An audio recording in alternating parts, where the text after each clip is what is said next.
Les gars, j'espère que vous allez tous bien. Tout de suite, le débrief du match de Liga. Barça, Real Oviedo. Le Barça s'impose 3 buts à 0. C'est une victoire importante pour reprendre la première place. Vu que des Real Madrid, ils ont battu Villarreal à l'extérieur. Donc, c'était impératif à ce que le Barça puisse gagner ce match-là pour être toujours en course au titre avec l'équipe de France. Donc, directement, de venir au 11 de départ, on avait Yohan Garcia dans les cages. Koubarsi ak Gérard Martin ñoo nekkoon dans la charnière centrale mais les gars si côté couloir yi Flick dafa def ben test jël Eric Garcia teg ko ci arrière droit bi te ñëpp xam ne foofu nekk son vrai poste malgré que mën na faa dépanner quant à Cancelo bi nga xam ne il est polyvalent mën na jouer à droite ak à gauche moom aussi li nga ko teg ci couloir gauche bi mais xam nañ ne côté droit la gën a nekkee à l'aise parce que foofu sax moo gën a nekk son vrai poste donc en pivot nga am fi Casado ak Frenkie de Jong. Devant nga am Lamine Yamal, Olmo en 10, vu que Fermin, quand il enchaîne ay match dafa bari, normal que ñu noppal ko. Rafinha mu jouer à gauche et enfin Lewandowski dans l'axe. C'était la composition officielle, le 11 de la victoire. Donc les gars, su ma ñëwee ci match bi, man leen rek ma sama problème mooy le Barça se permet de galérer face au dernier du classement. Real Oviedo ñoo jël ndaare ci championnat bi. Donc premier mi-temps franchement, man comprendre ma équipe bi. Un match compliqué, le Barça jouait dans la difficulté. À un moment donné, équipe c'est comme si que là, on joue face au dernier du classement, c'est le Real Oviedo en face, jëlu ñuy sonti match bi. Premier mi-temps loolu lañ doon wane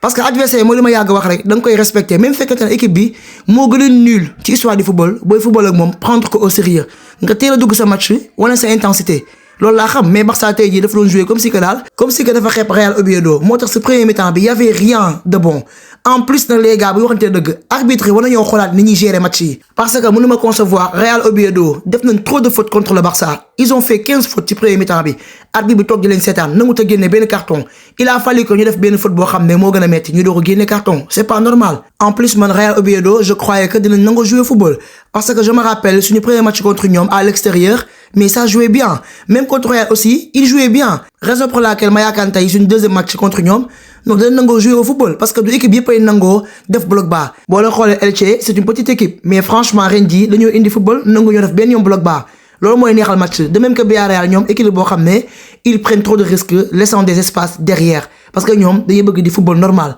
loolu moo tax ma yaakaar ne Real Oviedo ni nga ko wane woon contre Barça contre Real je croyais que même chose la ñuy def mais malheureusement tey anti football dañu indi ba pare nag en plus faute yi ñuy def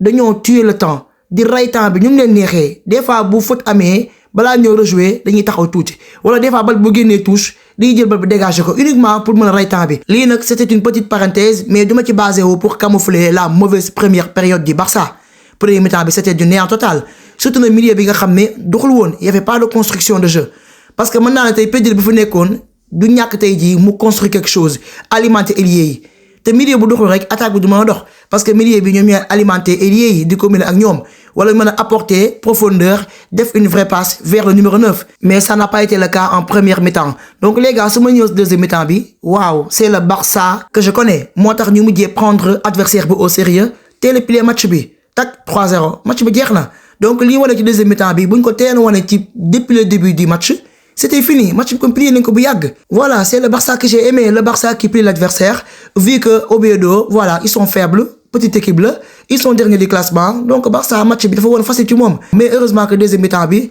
on les a montré que nous sommes plus forts que c'est fini mais les gars su ma ñëwee ci samay top joueurs waaw j'ai adoré le match de Lamine Yamal surtout en deuxième mi-temps. Lamine Yamal certes nag premier mi-temps bi c'était pas un bon Barça mais au moins moom c'était l'un des seuls joueurs yoo xam ne il était plus motivé doon tenter des choses yoo xam ne pour mën a faire la différence malgré que jàllul mais Lamine Yamal en deuxième mi-temps les gars pressing bi nga xamante ne si doon na ko def moom moo tax tey ji Barça mené 1-0 parce que moom moo gêné gardien bi ba erreur am voilà ci la Olmo ñëw daal di ouvrir le score en même temps aussi le deuxième but de Lamine Yamal les gars c'est quoi ce but de banger le but de Zanzan ça c'est un but d'un joueur en confiance franchement te jàpp naa ne bii nii c'est l'un des plus beaux buts de Lamine Yamal en carrière incroyable donc Lamine Yamal vraiment j'adore le voir comme ça certes nag ce n'est pas le Lamine Yamal de la saison dernière malgré qu'il joue avec sa pubalgie il est toujours là pour faire la différence donc bravo à Lamine Yamal sa deuxième mi-temps a été meilleure que la première. Sama deuxième top joueur mooy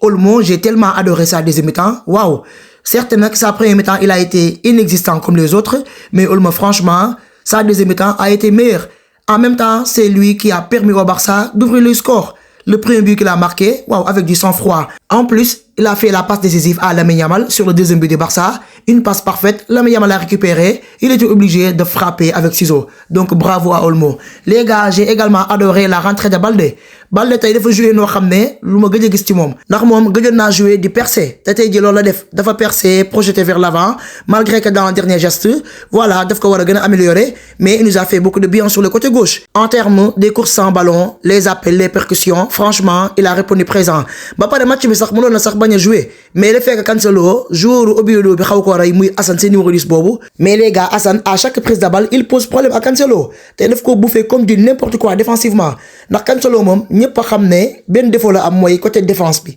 moom défensivement il est limité tanewu ko foofu Cancelo leen rek la mën a apporter mooy côté offensif moo tax tey jii défensivement Assane daf ko sonaloon trop mais malgré ça Cancelo offensivement il a apporté percussion dribble dédoublement franchement doon na dugg surface bi ba pare il a une qualité de centre boo xam ne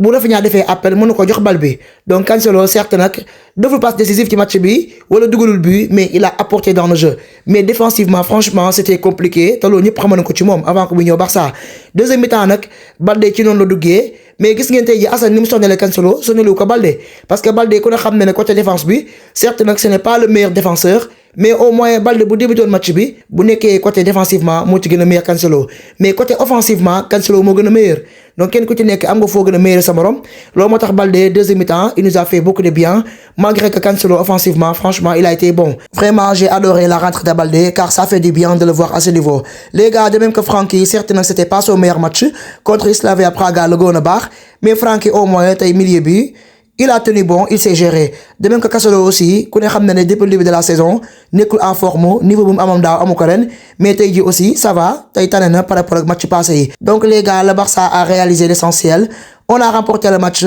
on a eu les 3 points en poche, on a repris la première place de la Liga devant le Real Madrid. Donc c'est important pour la course au titre. Donc il faut continuer à gagner nos prochains matchs pour rester premier en Liga, car le championnat, on doit à tout prix le remporter pour faire le triplé national avec la Coupe du Roi, bien sûr. Donc les gars, moi avec dans les commentaires